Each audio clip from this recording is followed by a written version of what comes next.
Ghost in the Night with Phil Sams.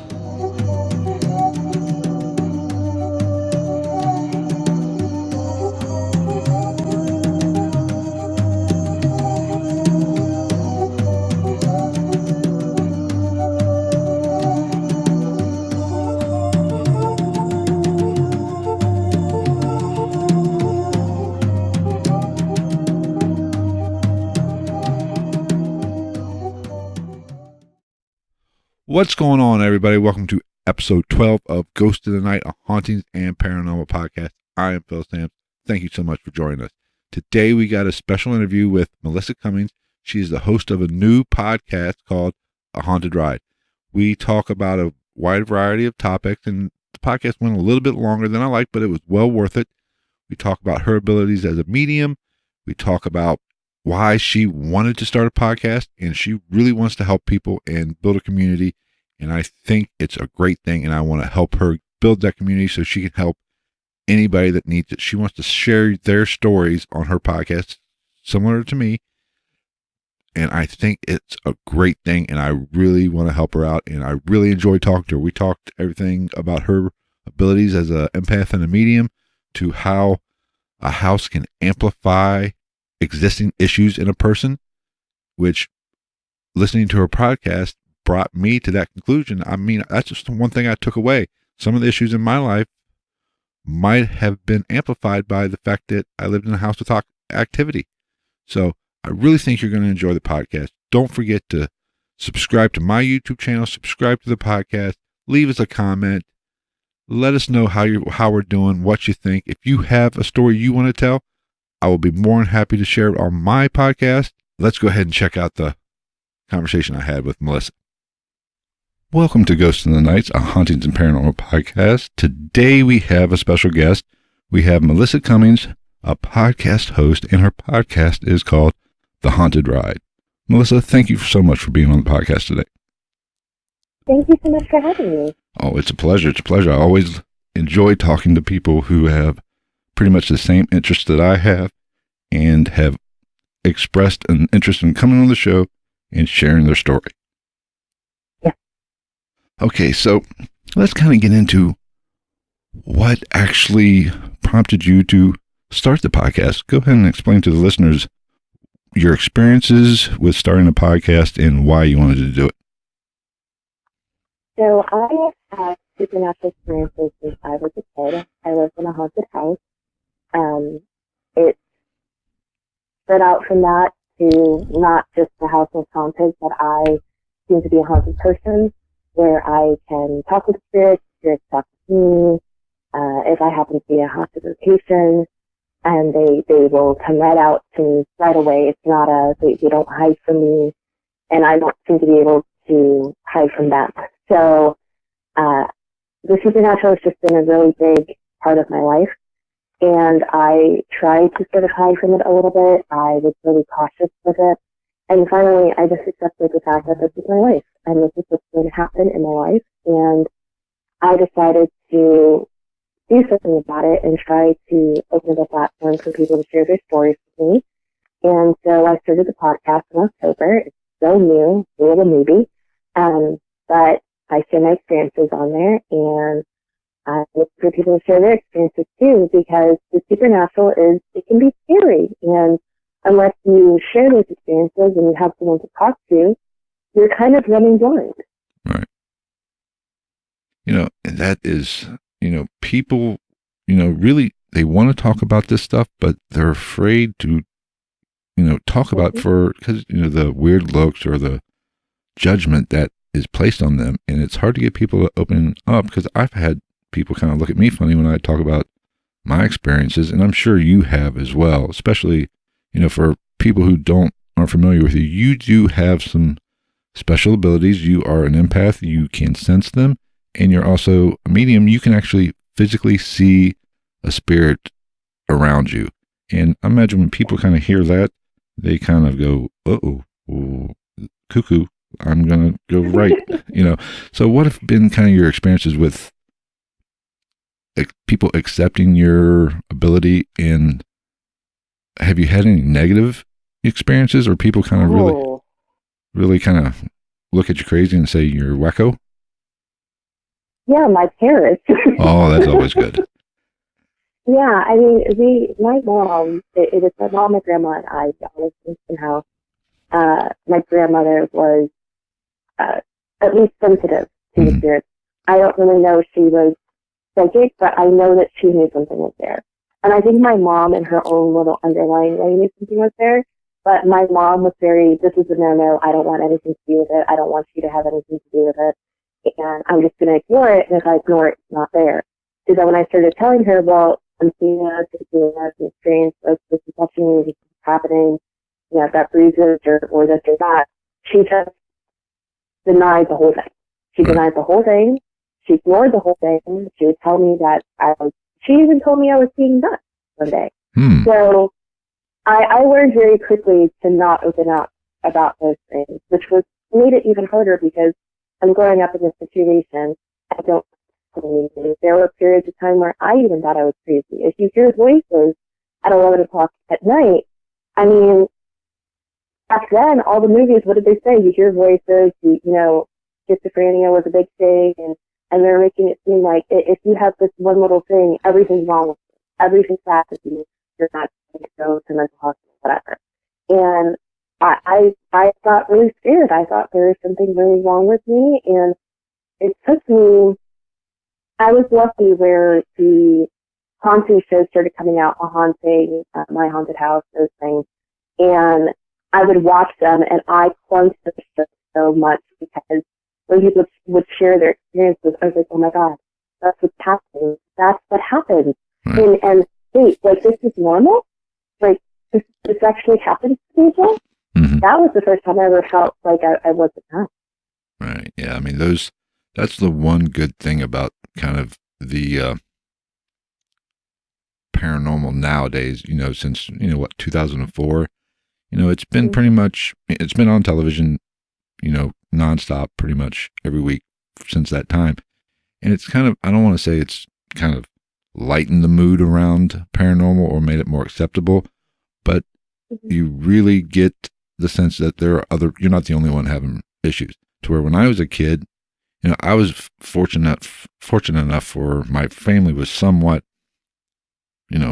modern thinking. They understood because I wasn't the only one, so I never had to fight that, my parents thinking I was crazy for the mere fact of they believed it. They weren't, over the top, but they understood that there is something out there and there is a spirit world, and, so they accepted it. But other kids in my generation, we didn't have that. People thought, they probably even started thinking they were a little crazy. But to where in today's society, it's a little bit more accepted, and it's easier with the television and internet to know you're not alone. And hopefully that'll let people kind of express their experiences a little bit freer. Yeah. And that's what's important, is just that you're not alone. Right. I mean, you said it perfectly. That was the scariest part, is thinking that you're alone. Right. So I went through that. I felt that. I knew how that felt, and that even made it harder for me to open up about that at first. I mean, you don't want to be like, I don't want this in my life. Right. Like, I don't want anything to do with it. Right. Exactly. How old were you? I know in your podcast, I think it was the second one, maybe, the whole cat story. Now, was that your first paranormal experience that you actually remember? So here's actually a really fun thing about the cat story. So now that I live in my own house and my mother lives in her own house, she's been a little bit more open about talking to the natural. Apparently, when I was a baby, I would get very weird around certain people. Or I was one of those kids who I would stare off in the distance and point at something or laugh. And one story she told me literally about a month ago, and I was like, what if you knew this? Why did you spend the whole time in denial? I was apparently 2, and I was a very late talker when I was 2 years old. I wouldn't really say many words. I wouldn't really say much of anything. I was just really quiet, but I would always stare off into the distance. Right. And we'd gone to the St. Augustine fort, and we were outside of the fort at the time, but I was staring at the fort, and I started talking, just jumbling in my little babble talk. And my mother and my grandmother looked at one another because they were like, she doesn't do this. She especially doesn't do it unless she's talking to something. But there's no one there. There's no one around for me to be talking to. Right. So I started switching from babbling to actually saying words. And they were like, what is going on?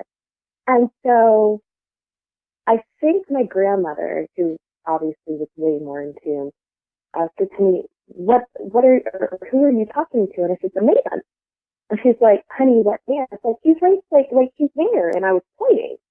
And I was trying to tell her, he's right there. And my grandmother and my mom basically looked at one another and she's like, no one's there. And my grandmother told my mother she's talking to something. And my grandmother had enough foresight to say, tell whatever it is, goodbye. We're going now. Right. And I said, bye-bye. And I waved goodbye and I left. Now, we went back to that fort. I've been to the fort 3 times. And out of the 3 times I've had experience. So that was when I was a toddler. Obviously, I don't remember that much. But the next time, I think I was probably 6 years old, which I want to say that happened before the cat got to. And I remember we were on the tour, and I went to a particular spot. And I told my mom I didn't like that spot. I didn't like that room. And she's like, well, come on. I said, no, I don't want to do this tour anymore. And so she made me go through the rest of it, and I just felt horrible. And I could never remember why. But then when I went back again, we did the tour again because we were with someone, and I was older, and I knew that spot, and in the same spot I saw this thing there, and it was basically reenacting out how it wanted to get out. It wanted to get out and it couldn't. And but it wasn't just on a repeat time loop or something like that. It actually was intelligent. So it was asking it, and then it would follow you through the room, which is why I didn't want to continue the tour.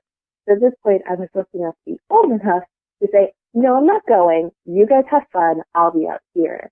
And my dad came out with me and he said, what's wrong? I said, there's something in there and I don't like it. And he said, where? And it's the room that we were in. And he said, okay. He said, I'll see you. So I think the fort experience is probably actually the first experience I had. I just didn't really think too much about it. And then learning that every time I apparently went to the fort, I had another experience was a huge mind-blown thing for me. Wow. Yeah. I mean, I can't even imagine. I mean, if I've always kind of wondered with people who had the ability to actually see ghosts or spirits or anything like that, how do you kind of keep losing the word here. I don't want to say reality from fantasy, but how do you separate, okay, I am talking to Joe from down the street, and then right next to him is some spirit, or in the background, a spirit. How do you kind of stay in tune with the now, I guess would be an easier way to see it? Or does it get frustrating because you always see kind of these movies and stuff where people are talking to something and it's not there. I mean, not to make a joke of it, but how do you know is there a difference in appearance from a spirit to a real person? I mean, how do you know the difference, or how do you distinguish which is which? So everybody has different ways of how they feel spirits. I think psychic mediums, the sense of people, they sometimes feel the energy, they not see things. For me, it is more that I can distinguish it because with my eyes, I see a human being who's here. But it's almost like a second feeling that comes over you, and a lot of people will call it like your mind's eye. Right. Will see something else, and it's almost like people who see shapes in a cloud versus an airplane. Right. So, you might see the tail, one person may see the tail of the airplane, and another person may have not seen it at all because it's going too fast. Okay. Well, that's essentially what happens is the cloud is the human being and the airplane is the spirit. You know, it's there, but you've just got to catch it quickly. Right. And if it wants you to talk with it and communicate with it and share a message, it'll stay there long enough for you to talk with it. The hardest part is making sure that it doesn't follow you. Right. Because sometimes spirits have been trying so hard for so long to communicate that when they find out that you can hear them and you can see that, if you don't give them the time that they want and they need, they're going to try to take it because they've been trying for so long. It's kind of like it's really human in a way, you know, it's a desperation. Right. If you want to be heard, you can hear us, but I want to stay and help. Yeah, we have to carry some of that stuff, baggage, I hate to say, from our lives to our afterlives, just from the mere fact human nature is human nature. And our consciousness makes up human nature. So if you're needy in life, you're probably going to want to be a little needy in the afterlife and really seek out that attention. I would think anyway, but I'm no expert. What do you do anything special to protect yourself to make sure, when you're out and about and you go home, nothing comes with you? I mean, do you have certain rituals or practices or items that you carry that kind of make sure they stay at bay and they know they're not welcome to come back home with you? Yes. So I've had different things that I've done throughout my life. One of the things that's been constant is making what I call as a shield, which essentially a lot of people, if they're having a negative experience, a paranormal investigator or someone will tell them, envision yourself in a white light. I don't necessarily envision myself in a white light. Basically what I do is I put a cone of energy around myself. Okay. And I typically do it more at nighttime, because that's when darker things tend to come out. Sometimes it's also when, and I don't mean demonic, I think sometimes negative spirits. And also sometimes when general spirits will come up because they have a difficult time gathering the energy that they need to be able to show themselves during the daytime.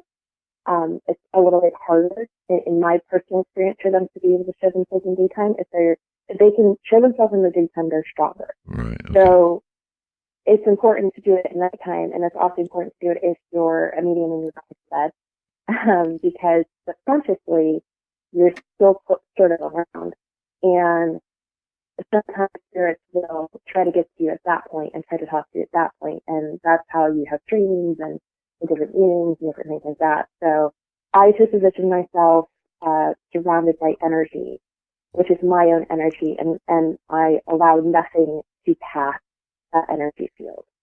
So if I'm concerned that someone's going to follow me home, then I will surround myself and stay around my car. Okay. Or, but sometimes spirits will hitch a ride. Right. They'll do the same things you did in life. They'll hitch a ride with you and come with you to your house. I don't want you there. The house is, and I also, my home, I picked it because of the energy that it has. So it has a very positive, very light energy. If anything ever comes here, it can only be positive. It's not negative. Right. So that, and then also my shields, or I actually had a crystal, and I had experience with that, which it finally broke, which was a weird experience because I had that thing for years before it broke. But I've had crystals, they work, but you also have to put a lot of energy into them. And I find that if you just do the shield, it's about the same amount of energy and it lasts a little bit longer. The only difference is that a crystal, you can wear it, and so it's with you the whole time. Right. And so you don't have to really worry about putting up a shield. But you also have to pick a crystal that is, if you go get a crystal, you don't just get a crystal that is for its property. They say quartz does this or that, or opal does this or that. You don't just fix that. You have to connect with it. If you don't connect with it, it'll try to do what it can for you, but it's not going to do it 100%. Mm-hmm. So you have to do that, shield, sometimes just lighting incense or sage or things like that. But for the most part, the one constant thing I've always relied on is just my shield method. And also sometimes just telling the spirit, no, like you're not coming with me. And most spirits are pretty respectful. In the cases where they decide not to be respectful, because I've had experience based in the haunted house that I was in, sort of picking up spirits. I don't have a fear of that. So if they're ever non-respectful, I will just tell them no. Or I'll kind of do like a really quick cleansing to kind of put them in their place and keep them wherever they are or help them move on very quickly and then leave.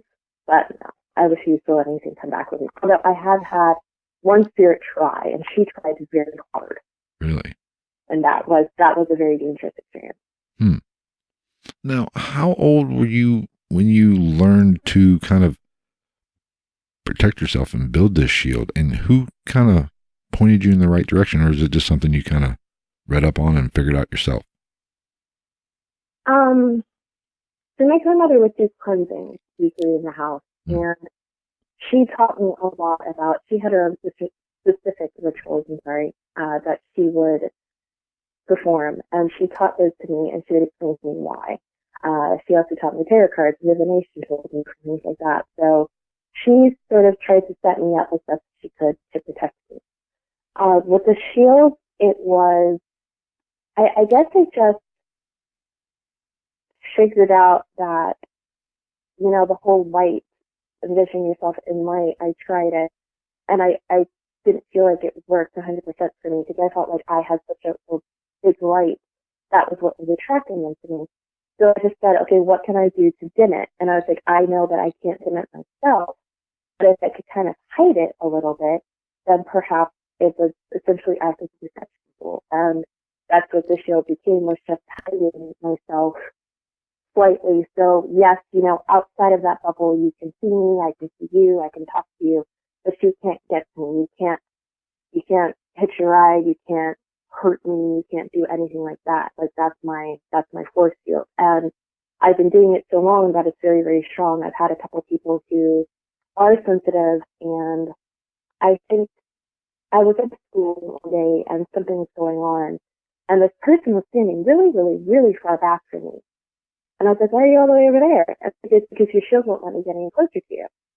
Really? And I said, oh, yes. And what was interesting was my shield was to keep out negative things, or things that were doing harm, or just things that at that point in time I really don't want to deal with, meaning, a spirit hopping along or something like that.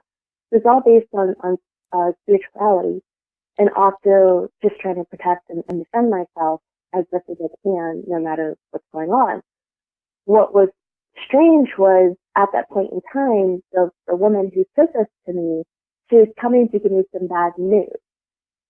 So apparently that's why she was between that and the fact that she was also sensitive. I think that's why my shield was keeping her away from me, was because I knew that I wasn't going to like what she had to say. Oh, yeah. But I had no idea that she would have known the bad news. I didn't know what was going on. I had no idea at the time. But I guess something in me picked up on it and was like, no, you're not coming any closer. Right. Yeah, that's, it's kind of funny how your subconscious can kind of work and know that there might be something there that you're not going to like, and kind of before you even really realize it. That's interesting, and it kind of makes sense, really, especially with people with abilities, I guess. Mm-hmm.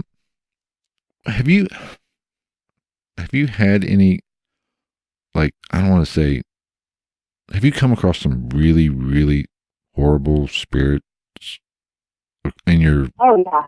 I mean, can you tell the difference between like a demon or just for lack of a better word, a real asshole spirit? I mean, can you tell the difference? Yes. Yes. So I will, if it's okay with you, I can share two different stories, and hopefully it'll help with the difference. Okay. My stepfather, this was actually before I even really knew him. It was an old family friend of my mother's that I'd never met, and then they got back together, and then things happened. And so this was going to be my first time meeting him. And for whatever reason, they also decided it was a great day to do it at a funeral. That's a good it was idea. very strange. It's very strange. So we took a train to somewhere, then we went off from that, and it was a couple of weeks away, so we had to stay at the person who died's house, which my mother knew that person. She's grown up with that person, so she's very emotional, very sad about it. So I'm now at this point surrounded by a bunch of people I don't know. I'm at a funeral. We leave the funeral, and we go back to his house, and I feel very uncomfortable. But at that point, I can't tell why I feel uncomfortable because I'm surrounded by people I don't know, but I also feel like there's something else there, and I can't figure out where it is because people keep trying to talk to me because they don't know me either, and I'm like, I cannot deal with all of you, and whatever it is attempting to get my attention. So essentially, I told whatever it was, just sort of mentally in my head, I will get with you when it's quiet. And it sort of went away. So we were there for probably the weekend, so about 3 days. And the next day, I guess they were talking about how to divvy up things and who wanted what at his house. And finally, the thing showed itself to me. Well, lo and behold, the person had a closed casket. I did not know what they looked like besides the picture that was on the little pamphlet that they held out. They didn't have his picture up on a display when we walked into the funeral. So when I saw him, I knew who it was. I was like, oh, this is your house. And the spirit said, essentially, yes. And so, very short, very to the point, mind you, I've never met this person. And essentially what he told me was, I don't want anyone taking anything out of my house. Like, he was very clear on, this was his house, these were his possessions, he didn't want anyone to touch them. And I said, well, I will do the best that I can, but your family is already in the process of trying to figure out who gets what. They can't put this house here for you. And he said, certain people can take certain things, but other things they cannot have. So I went around the house with him to figure out what it was that he didn't want people to take. Okay, fine. I can't really tell these people because I don't know not to give away stuff that is their relatives. I have no knowledge of, no relation to. I can't tell that. Right. So essentially what I promised Spirit was I would do what I could, and I would do the best as far as it came to my family, that they would not take it. We seem to be at an okay impasse with that, but he was still a real jerk about it. Right. So my mother decides she wants this table that has an attached lamp, which was one of the things she said she didn't want anyone to have. And I told her, Mom, do not take that table home with you. And she wanted it, and we got in a huge fight about it, and I'm like, do not take the table. And she's like, why? I said, because I told you not to. Don't take the table. But, I said, Nate, which was his name, doesn't want you to take the table, which of course she doesn't believe me, so she raised me off. I said, okay. I said, take the table, see what'll happen. Takes the table, brings it home. And I stayed with her, and when she went to go plug in the lamp, something told me to put a shield around her, so I did. The lamp essentially fried, electricity went everywhere, and she would have gotten electrocuted. Wow. And she was completely flabbergasted. She just had this huge look on her face. She still, even though she didn't get electrocuted, she still had the static electricity everywhere. I said, I told you not to take the table. Nate doesn't want anyone to have things in his house that aren't related to him. And you are not related to him. And he specifically didn't want the table to leave. And she said, you saw Nate? I said, yes. I said, he's very possessive over his stuff. He's very possessive over especially certain things, and that table is one of them. You need to put it back or get it out of the house. So we broke it down and we got it out of the house. I think we dumped it in the trash or something like that, so that way at least no one could have it, to at least somewhat respect his wishes. Right. And he was just being a jerk. Versus, I had and I think I told this story in episode 2. I had this weird black mask fog thing that would be in my closet. And my closet, when the doors was unhinged. So every night before I went to bed, I saw this thing. It followed me. Right. It was straight trying to go to sleep. And it was very dark, very oppressive, very negative. And one of the clearest ways to know between a demon and just another spirit is they don't feel like they've ever been human. They don't feel like they've ever walked in a human form or anything like that. And they have a certain amount of dread and almost like evilness is a feeling in a sense that comes off of them in waves. And it's very hard to see around those things. Right. And this thing, I mean, I don't know why it was bound to the closet, but essentially couldn't leave the closet. But it very clearly let me know if I came near the closet, it was going to hurt me. So one particular night, I didn't put up my shield. I didn't put on my lights in the room. And I was like, uh-oh. And it was almost 3 o'clock. So I quickly put on a shield. I quickly turned on the light to try and help. And I still felt like it was somewhere, but I couldn't figure out where. I was concerned it got out. I didn't really know as much as I do now. And I felt very odd in the room. But I kept feeling like I needed to get something in the closet, which I did. But I was like, I'm definitely not doing that during the time that you have the most power. Right. So I'm going to wait. So I waited until like 4:30. I went in to go get something in the closet. And something like in me yelled at me to move. And I moved, and every shelf in the closet basically flew off of the wall and right into where I was standing before. And it was the loudest bang. It sounded like an explosion.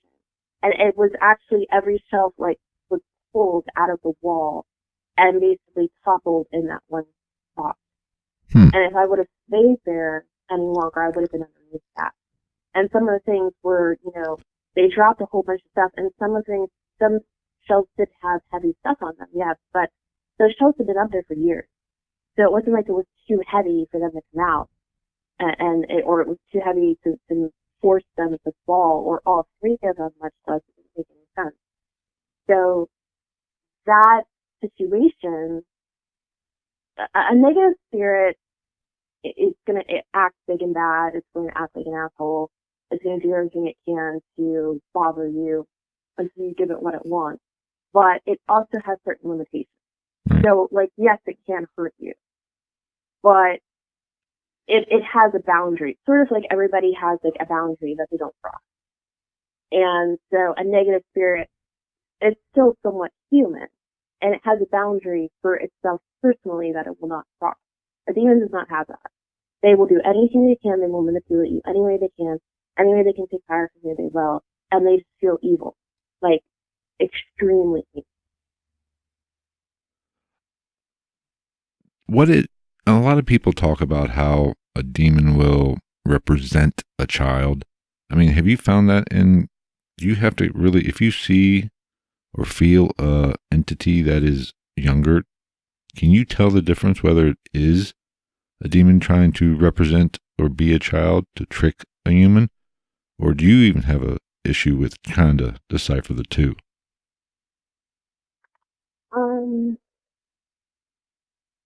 When I was younger, yes.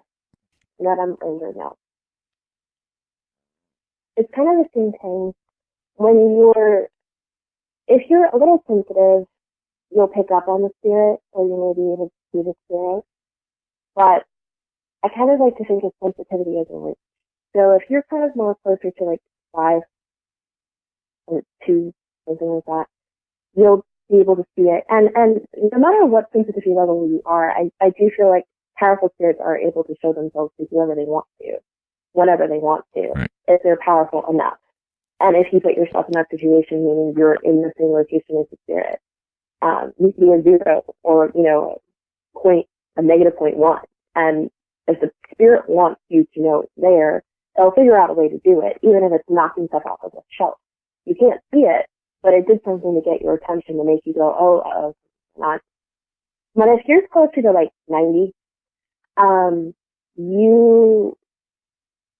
spirits can sometimes try to deceive you, but it's sort of, I sort of put sensitivity and intuition together. So something in me will tell you that this isn't right. This doesn't look how it's trying to. I did have a situation with a childlike spirit who, it wasn't around for very long. I made it leave, but it did try to act like, it's great. And right off the bat, I was like, there's something wrong with you. I don't know what it is, but there's something wrong with you. And I had to really sit down and figure out what it was. And then I was like, oh, no, you need to leave. Like, you're not staying in this house. And I got it to leave. But there are, just like adult spirits, there are negative children, there are positive children. There are sometimes children who died in a negative way, and so they have more of a little bit of a negative connotation, and they can be a little bit more mischievous and a little bit more scary. They're not trying to hurt you. That's just the state that they got locked in. So they don't really know any better. Right. But then there's like ones that it's like seeing behind the mask. It's like you're able to see that and feel that there's something more here. And then as you continue to kind of figure it out, it hits you. And when it hits you hard, and you're like, okay, got it. This makes sense. This makes sense for the reasons that you get it. I'm seeing. This makes sense for what's going on. This makes sense for what you're doing. And you can't be here. Right. Like, you need to leave. I've had numerous times where in that house and even in other areas where I've had spirits that tried to come in. So there was a portal in the closet that was allowing spirits to come through in and out. And then I found a second sort of portal that was trapping something. But there are also spirits who are attempting to come into the house. And there were numerous times where I would find them and catch them and be like, no, you can't come in. You need to go. I don't care where you go, but you're not coming in here. And, it was, that property was very supernatural and very active and very constantly active. And I sort of even feel like perhaps people who lived there later on didn't stay for too long. So I think that they felt it too a little bit or had similar situations happen. But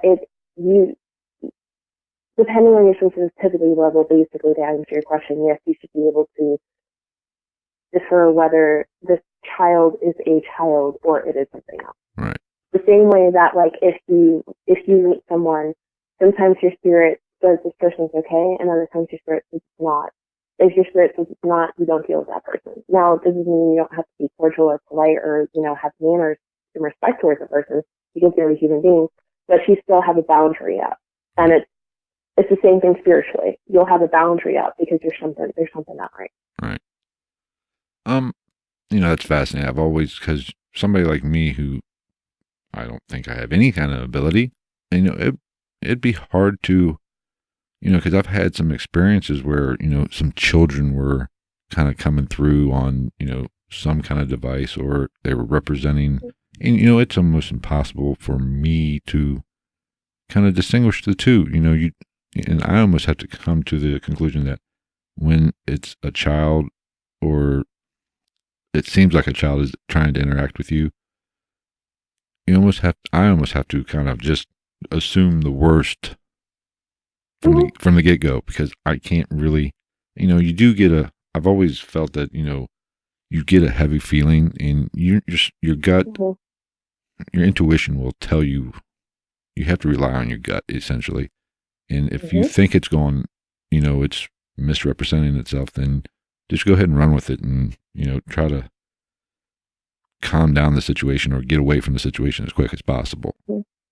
So one thing you did discuss in your podcast that I wanted to get to before we wrap it up is the concept. You basically talked about how your upbringing, or you had some bad experiences in your upbringing, not necessarily paranormal, but, without getting too much into that, but do you think that the house itself maybe amplified that negative energy or negative experience, or maybe even caused some of that negative experience in your younger years? Yes, I do. Because when we left the house, even myself, I was in a very deep depression. I did not think that I needed to be on this planet anymore. And I had attempted certain things. And that's not typically my personality. Right. Now, with the things that were going on, it's understandable why I felt that way. But still, that was not, like, when I was a child, that wasn't the personality that I had when I got older. It shouldn't have been the personality that I had. I felt lost, like I had lost part of myself. Right. And it was difficult because everyone was in a very negative, emotional place. And there were a lot of physical things that were going on that should not happen. And I think that every single person somehow got affected, because when we left that house, a lot of those behaviors stopped. Even I was still depressed. I mean, what happened happened. It still took me a very long time to get over. But I never tried anything again. I never. I started getting better as a person, and I think that house, and essentially I was in that house for almost 15 years of my life. I grew up in that house. I did everything in that house. And on top of that, I'm an introvert, so I was home all the time. Right. So it wasn't even like I really tried to get out of the house. So, and then with the paranormal things going on, they were all happening to me because I was the sensitive one, and I was the one who could see them, and I was the one who could communicate with them. And then I essentially took it upon myself to try to protect my family. Right. Still being, at the time, 13, 14, 15 years old, that's a lot. Right. And so I think that house as a whole made everything, it amplified all negative activity. Right. And once we left, I think it did get better. But it is clear to see. I don't think it forced anyone into anything. Right. I think people had those kind of connotations in the back of their head. And then as they continued to live in that house, those connotations became a reality. Right. But I don't think it almost kind of like it magnified it a little bit. Whatever issue they had or anybody had in that house, it kind of just amplified it and brought it out even that much more. Mm-hmm. Yeah. Because I've always kind of wondered that, my childhood coming up, I've had experiences pretty much all my life. Mm-hmm. But when my life kind of went to, or I should say my home life kind of went to shit, it was in one particular house where we lived for, I want to say, I don't know exactly how long we lived there. We owned the house for years, but we only probably lived there 5 years. But in that 5-year period, up until the time they sold it, was when pretty much everything went downhill. And I never really, actually listening to your podcast when you were kind of talking about the negativity in the house and how it kind of amplified it, it made me think, well, okay, that house, I had some weird experiences. If people have listened to my podcast, like the slamming door episode was in that particular house. There was something in that house that was, it was good, whatever it was. And that, I didn't really make that, leap or that connection that maybe that just amplified my father's issues that much worse, made it that much worse, and kind of made it worse and led to eventually what happened in my home. I never really made that you listening to your podcast kind of sparked that in my mind. I never really made that connection before. I just thought he was an asshole and the house was haunted, kind of thing. That was for the past 30 some odd years, that was kind of my thinking of the situation. But, that's one thing I took away from the podcast is maybe he was an asshole, but that he just became a bigger asshole at that particular location, And I'm happy my podcast could offer something to you. That put a humongous smile on my face. Although I'm sorry for your father, but I'm so happy it could help with that a little bit. And I think that's pretty much what you want your podcast to be about. It's pretty much what I want. You want people to learn and answer, maybe hopefully answer some questions and make things a little bit easier to deal with, because it can be so stressful to be on that island, you feel like, when you're having an experience. Even today in my current home, when I have an experience, it's not scary in the sense that, ooh, I'm spooked out horror movie style. It's that I'm alone having this experience, and I do have people I can talk to about it, but in the moment that it's happening, I don't that's not what's coming to the forefront of your brain. You're thinking you're alone. You're with something that you don't know. I mean, that is what I want my podcast to be about. And that's kind of what you want your podcast to be about, helping people, building a community, and trying to answer some questions in this crazy world of the paranormal. Yeah. Because, I mean, essentially all of us are advocates for this. We're all advocates for trying to help people. It's just like, and with my podcast, I was actually really surprised because, telling your own stories seems a little awkward. Right, yeah. And it took me, I still, every time before I start an episode, I've got to take 2 breaths. And I have to do a lot of deep breathing even during the episode and edit all of that out. Because these experiences that happened to me, a lot of them are negative.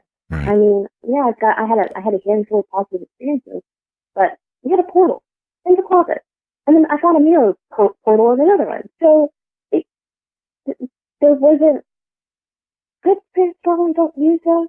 Right. It's really just the bad guys policing them, and then they let in and then it gets out. Like it's rare that you've got pure goodness coming in from a portal, and so I have to sometimes take a second because those experiences were scary and they left a lasting effect on me. The fact that I can remember them, 10 years later is a huge thing. Right. I mean, most people can't remember what they had for breakfast a week ago. Yeah, no, I can't. It's a lasting impression. And if you can't share those things with people, if you can't share it with anyone, it's a huge weight on you. Right. Having this podcast and being able to tell my stories has actually been therapeutic for me in a way. Yeah, I agree. I mean, I feel better about some of this, and I've only actually told, trying to think, one story from my past. I've kind of held on to some of my stuff just for the mere fact of there's other things I want to talk about. And some of the stories I actually need to bring other people on to tell the story from when I was real young.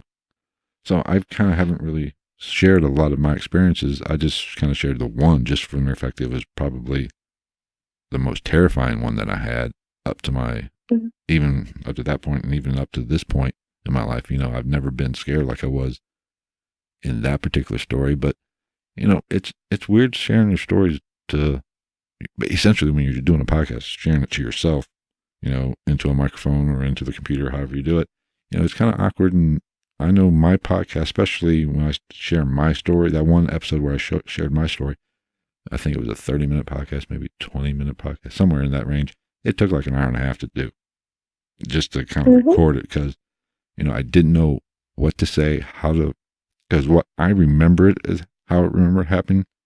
It's hard to go back to that situation and focus and tell the story the way you remember it. It's almost impossible when you're doing it by yourself. Now, if you're telling it to somebody, that's standing in front of you having a conversation, it's much easier. So, I give props to people who share their experiences on a podcast by themselves, to just not for the mere fact it's hard to do, but it's opening yourself up to anybody that's listening. And that is hard to do because we're all afraid to be criticized in some way. Excuse me. All right. So I know I've subscribed to your podcast through iTunes. Where else can people find your podcast? What other platforms are you on?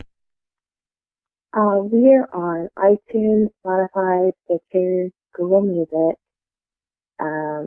We have a general hosting thing, TuneIn. And then obviously we've got the Facebook and the Twitter page, and we also have a YouTube that I am actively working on because, much like you said, sharing these stories is difficult, and I'm trying to make it visually appealing. Right, it's even harder. It's doing a podcast is easier than the YouTube thing, because now we just have a sound medium to go through. Now you got to add pictures to it. It's a whole nother issue. I try to do the podcast on video too.